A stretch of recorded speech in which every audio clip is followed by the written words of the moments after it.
Tonight, we're renting Friday the 13th, Part 6, Jason Lives. AKA, the movie where Tommy Jarvis says, "That Jason guy totally messed my head up when I was a kid." So I'm gonna celebrate by digging up his dead body. Genius. Absolutely genius. And then, boom, lightning hits. Jason pops up and the town totally regrets existing. This dude's coming back looking like a rotten hockey puck.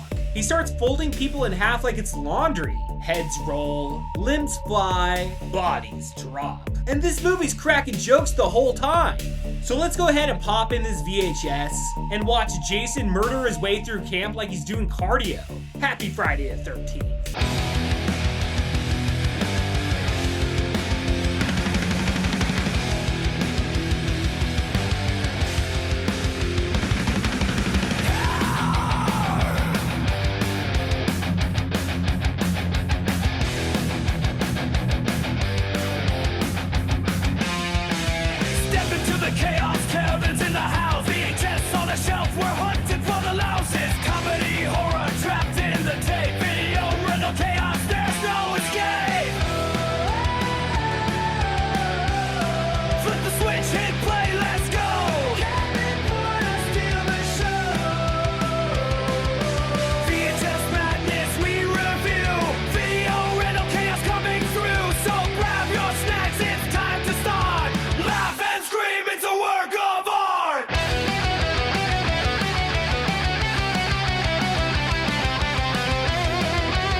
Alright folks, before we dive in, let's talk about why Friday the 13th Part 6 Jason Lives is such a big deal. This came out in 1986 and it basically saved the fucking franchise by leaning into the one thing everybody secretly wanted. Jason as a full-blown undead monster. No more is he alive. They straight up turn him into horror Frankenstein with lightning, a graveyard, and a body count. And what makes Part 6 stand out is the tone. It's brutal, it's violent, but it also has this twisted sense of humor. Like the movie knows you're just here to watch people get deleted in creative ways. It's one of the most rewatchable entries in the series. So go ahead and press play on Friday the 13th, Part 6. Jason Lives. About a year after the last movie's madness, Tommy Jarvis is finally released from the local hospital for the criminally insane. Congratulations, Tommy! Even though it's been years since he killed Jason Voorhees, Tommy still isn't okay. Tommy decides he needs closure. Tommy's plan is simple: dig up the corpse, burn it, end the nightmare for good. But of course, this is Friday the 13th, so the plan goes horribly wrong. Once they dig Jason up, Tommy loses it and starts stabbing the body with a metal fence post in a full breakdown moment. And then lightning hits the post twice, like the universe itself is saying, nope, Jason's not done yet. That freak lightning strike brings Jason back to life as a full-on undead killing machine with superhuman strength. Jason immediately kills Tommy's friend, takes the hockey mask, and the legend is officially back on the menu. Tommy runs into town trying to warn the police that Jason is alive again, but nobody believes him. Sheriff Garris thinks Tommy's just unstable and hallucinating. Instead of taking it seriously, they arrest Tommy and toss him in jail.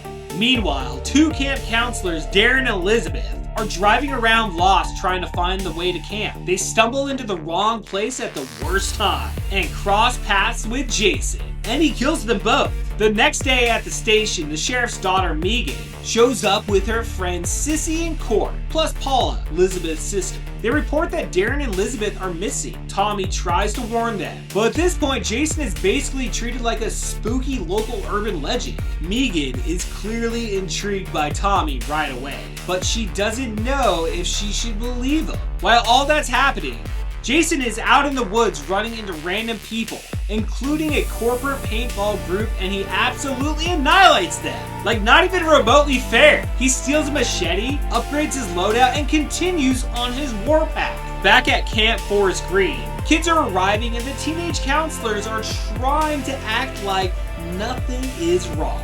Sheriff Garris decides to get Tommy out of the area completely. Basically saying, I don't want this fucking psycho in my town anymore spreading scary stories. That night, Jason kills the graveyard caretaker, along with a nearby couple who witness what happens. Then he targets Court and his girlfriend Nikki, stalking them around their RV. Nikki gets pulled into the RV bathroom and killed. And then Jason kills Court in brutal fashion, flipping the RV in the process like it was nothing. Once the bodies are found, Sheriff Garris immediately pins the murders on Tommy, assuming Tommy finally snapped because of his Jason obsession. But Tommy's still trying to fix this. He contacts Megan and convinces her to help lure Jason back to Crystal Lake. She agrees, partially because she believes him, and partially because she's into him probably, okay? Jason then heads to the camp and starts killing the counselors one by one. But notably, he doesn't harm the children, which is one of the creepiest parts of the movie, because it's like he has a set of rules. Sheriff Garris catches Tommy and Megan on the road and arrests them again. But Megan points out something important. Tommy has been with her for hours, meaning there's no way that he could have murdered Court and Nikki. Even then, Garris is stubborn and refuses to accept the reality. But once Sheriff Garris and his deputies reach the camp, Jason attacks them directly, and suddenly the sheriff is forced to accept the truth. Tommy was right the entire time. Megan breaks Tommy out, and the two rush back toward the camp. During the chaos, Sheriff Garris tries to protect Megan, and Jason kills him.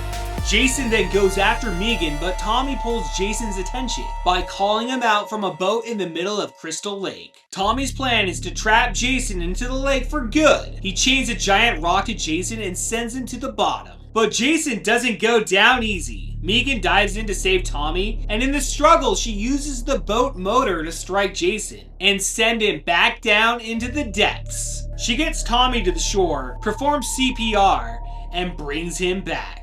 Tommy looks out at the lake and says Jason is finally where he belongs.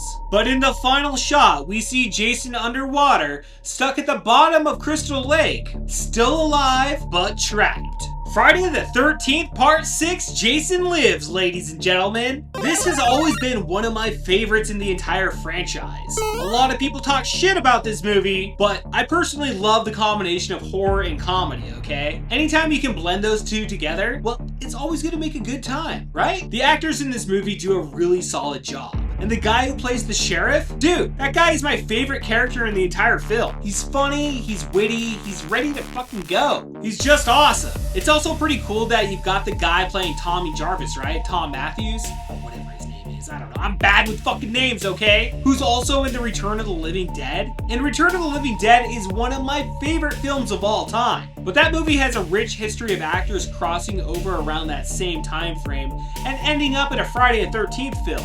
So it's just extra fun seeing that connection. So you got Tommy and his friend heading to the cemetery. And the whole resurrection of Jason Voorhees, I honestly think it was done pretty fucking perfectly. I love the pacing at the beginning. It starts right from the get-go. It's like, Jason lives, motherfucker! It's in the title! And they bring him back full Frankenstein style with the lightning and the pole. And then he rises up. Dude, I really think they did a great job with the violence in the movie, okay? You go from death scene to death scene. The movie doesn't really lag. And even in the softer moments, the comedy does a great job of taking away some of the tension from whatever brutal scene came right before it. Because Jason Voorhees doesn't hold back. There's blood, missing limbs, cut off heads. This movie fucking goes for it. I honestly don't know what's not to like. I think people just talk shit because, oh no, they threw in a couple of fucking jokes or whatever. All in all, I genuinely think that Friday the 13th Part 6 Jason Lives is in my top 5 of the entire series. And I know that'll go against a lot of people out there. Some of you were like, oh my god, I can't believe he put Part 6 in the top 5. It's bottom 5, okay? Bottom 5 at best. What the fuck ever, dude. I'm not fucking here to argue with anybody, okay? Keep it in the comments section, jerk. I'm just here to say that Friday the 13th Part 6 Jason Lives rocks. And you're fucking wrong. So until next time, I'll see you at the video store.